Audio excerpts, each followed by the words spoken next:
Parlons pizza. Pizza fraîche ou pizza surgelée? Pizza surgelée ou pizza fraîche? Laquelle est la meilleure? La meilleure pour la santé? La meilleure au goût? La solution se trouve dans cette étude, qui ne parle pas d'ailleurs que de pizza. Le professeur Clincard donne la réponse.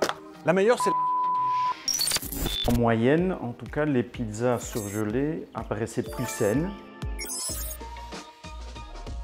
Elles contenaient moins d'additifs, globalement. Elles contenaient moins de produits très transformés d'origine animale et moins de sel et présentaient un Nutri-Score plus favorable. Vérifions tout cela, mais pas sur 400 pizzas, sur quelques-unes seulement. J'ai acheté des pizzas fraîches et surgelées chez Carrefour, Colruyt et Delhaize, toujours de marque distributeur.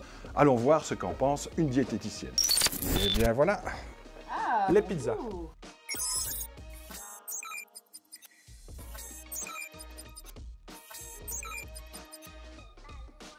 Ça confirme l'étude selon l'échantillon qu'on a ici. Parce qu'effectivement, les pizzas ici sont beaucoup moins salées, à moins de 1 g de sel. Ici, on est un petit peu plus salé, mais ça, je pense que c'est à cause des olives. Et là, dans les pizzas fraîches, qui ressemblent quand même vachement à des pizzas de Pizzaiolo, ici, elles sont beaucoup plus salées et beaucoup plus riches en additifs que les surgelées. La pizza qui est la moins pire, c'est vraiment celle-ci. C'est celle qui est la moins salée. Et donc ça, c'est quand même important pour la prévention des maladies cardiovasculaires et plein d'autres choses. Et alors, au niveau calorique, elle est plus ou moins dans la moyenne et avec un poids moyen de 420 g pour la pizza totale. Je trouvais que celle-ci était celle qui avait l'air la plus appétissante. Et en fait, quand on regarde la composition, c'est celle-ci qui est dans les plus salées, qui est dans les plus caloriques, et alors elle contient quand même 8 additifs différents. Donc quand on regarde la composition de celle-ci, je dirais que c'est une des pires nutritionnellement. Bon, la diététique, c'est bien, mais le goût. Allons voir ce qu'en pense Pizzaiolo. Le défi pour Carlo, distinguer une pizza fraîche d'une pizza surgelée, alors c'est moi qui enfourne. Et je vais brouiller un petit peu les pistes. Et voilà. Tous les deux ont un goût que ça ne me plaît pas, mais je pense que la première c'était surgelé, la deuxième c'était frais. Ça c'est le bloc de béton.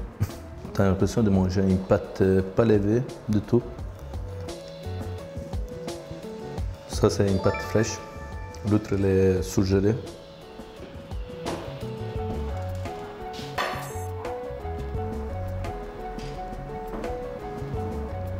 Je ne sais pas comment ils peuvent manger les gens des pizzas comme ça.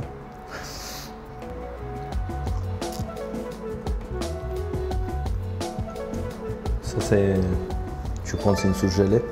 Et ça c'est une pizza fraîche. Le goût, franchement, c'est terrible de tous les deux. C'est moins salé des autres, mais tu goûtes rien. Quand je dis rien, c'est rien. La toute seule que j'ai trouvé plus qu'il avait un petit peu de goût, il avait sur la pâte surtout, c'est la 4e pizza. J'ai mis une note de 5, dans les autres j'ai mis 0, parce que ce n'est pas des vraies pizzas. C'est une pâte à biscuit ou une pâte pas levée, il n'a rien d'une vraie pâte à pizza.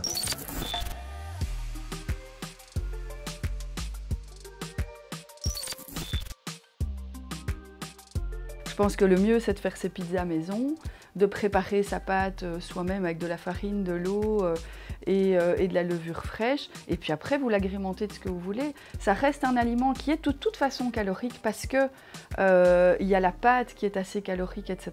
Maintenant, vous pouvez mettre ce que vous voulez dessus. Et finalement, quel que soit l'aliment, ce sera toujours la quantité que vous allez en consommer qui posera problème ou pas.